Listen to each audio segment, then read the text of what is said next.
আজান বিতর্কে সোনুর পাশে দাঁড়ান আদনান সামি। আজান বিতর্কে এবার সোনু নিগমের পাশে দাঁড়ালেন আদনান সামি।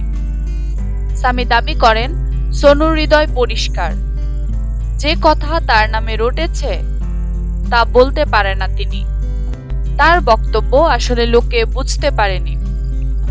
ভারতে নাগরিকত্ব পাওয়া পাকিস্তানি বংশোদ্ভূত এই গায়ক বলছেন, বহু বছর ধরে তিনি চেনেন সোনু নিগমকে। তিনি অত্যন্ত সাধাসিধে ভালো মানুষ। আদনান জানান, সোনুর হৃদয় স্বচ্ছ ও সাফ সুত্র। কাউকে কষ্ট দিতে চান না তিনি। তার কথার ভুল ব্যাখ্যা করা হচ্ছে। সম্প্রতি আজান নিয়ে বিতর্কিত মন্তব্য করায় রোষানলে আছেন ভারতের সঙ্গীত শিল্পী সোনু নিগম। বিতর্ক যখন তুঙ্গে, তখন তিনি নিজের মাথা নিজেই কামিয়ে ক্ষমা চেয়ে নিয়েছেন দেশবাসীর কাছে। কিন্তু তাতে যেন বিতর্ক কিছুতেই কমছে না, বরং বাড়ছে।